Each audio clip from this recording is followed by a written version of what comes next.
And hello, everyone. Welcome to week 3 of Poly 493 Principles of Public Administration. This week, we're going to kick it off again with this short 1-minute video from Jocko talking about, I know it says New Year's resolution, but it's just kind of reinforcing whatever you plan on doing, just plan it and start it, but start it today. Start it now. Start it this very minute. So. And that's pretty much not physically anything, but just think about it from the mental standpoint of where you're at. Just get started. Just get something going. And if you just build that into your mind, you're going to see how easy it is to actually, move that process forward. Next, we're going to get into assigned reading. This week's reading is Chapter 5, Budgeting and Financial Management, and Chapter 6, The Management of Human Resources. Chapter 5... but just basically provides an overview of public budgeting and financial management. While budgeting and financial management in public organizations have a great deal in common with those activities in the private sector, there are important differences that come from the need for public agencies to account to elected officials and citizens for their activities, which include raising revenue and spending money. In modern society, the way in which government at all levels spends money affects the overall economy, meaning that the budget is an instrument of fiscal policy. That's really key there, so you might just want to memorize that one. More importantly, the budget is a primary expression of government priorities, meaning that the budget documents the decisions that governments make concerning public policies, as well as it'll examine the budget both as an instrument of fiscal policy and of public policy. The budget as a device for government accountability is emphasized throughout this chapter, Chapter 5. And then the budget is an instrument of fiscal policy, which they define as being concerned with the impact of government taxation and spending on the economy. The section also covers the ways in which government spending can affect the economy, along with theories behind various approaches to fiscal policy. And you're going to see that in your PowerPoint as well as part of your lecture. The discussion moves to the budget as an instrument of public policy, noting that while the overall plan or overall pattern of government spending defined by a budget has an effect on the overall economy, the individual entries in a budget represent the measure of support or lack thereof for specific policy choices.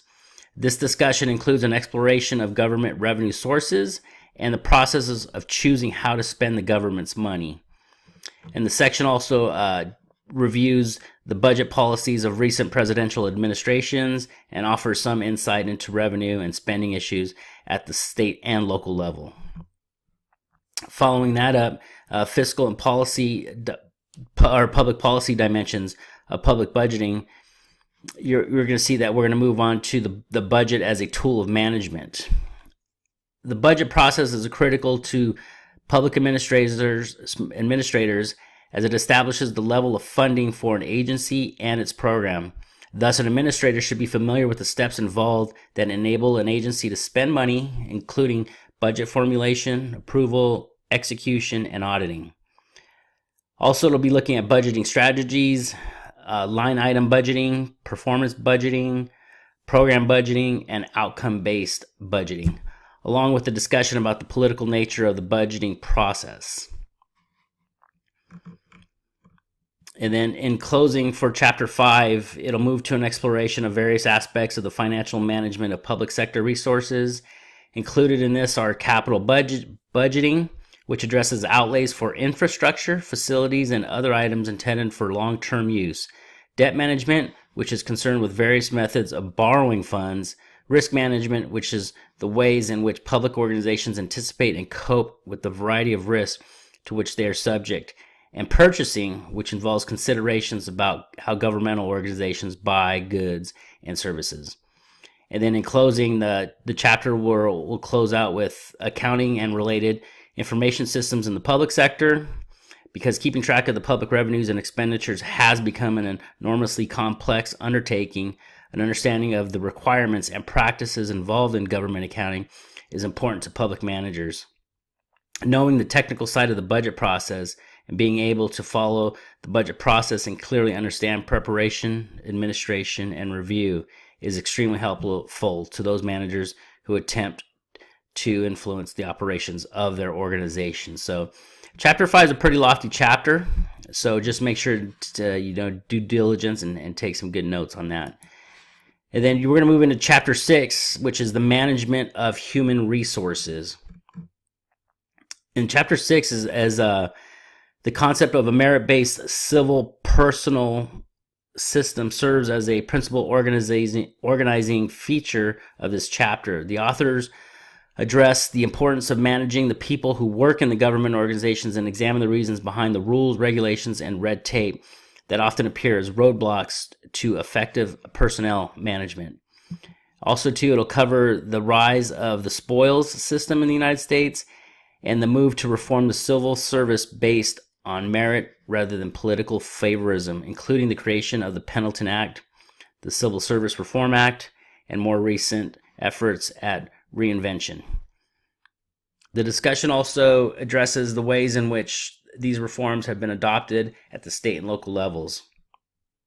6 will also cover the main components of the personnel function, including classification systems, recruiting and pay systems. Conditions of employment are also addressed in this chapter, as those who hire and manage government employees must be concerned with issues of drug use, sexual harassment in the workplace, and the rights of individuals with HIV/AIDS, violence in the workplace, and the process for removing employees. And these are all pretty much hot button topics here.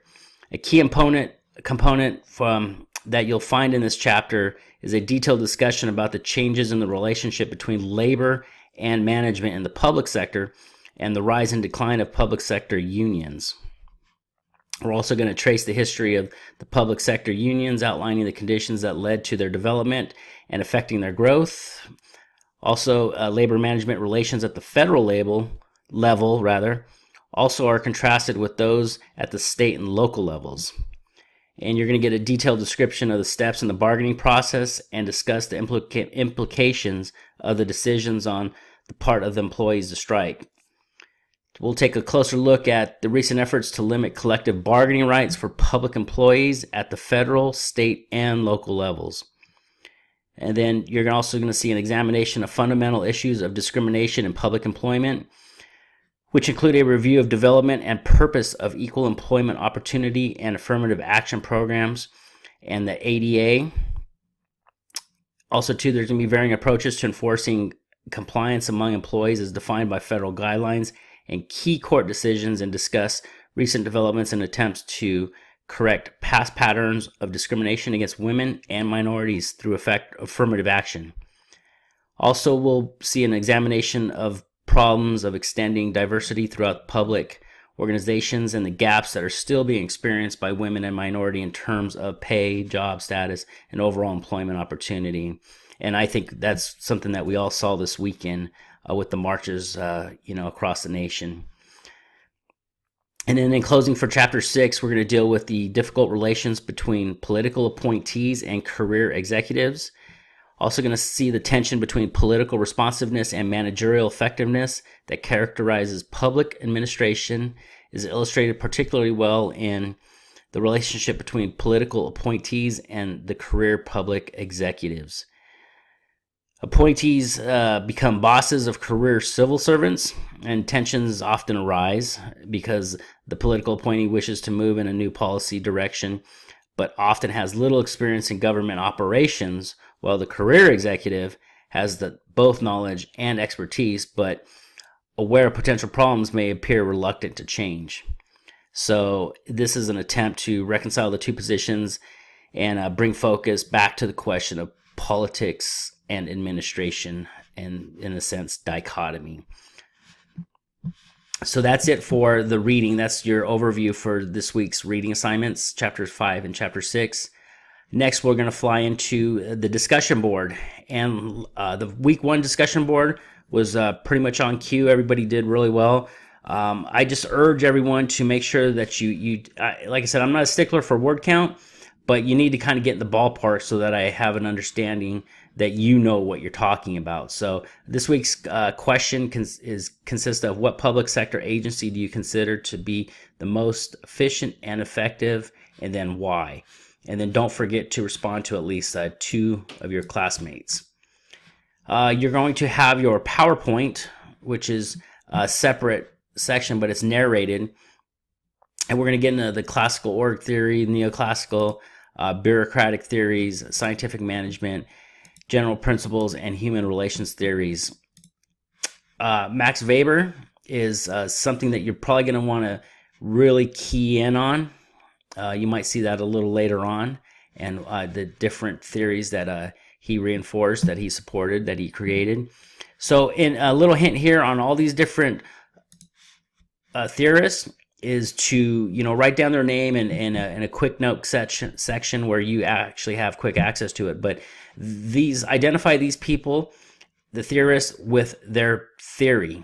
And if you can keep that and make little notes and keep building on it throughout this, throughout your progress here at CBU, you're going to see that these authors you're going to see time and time again.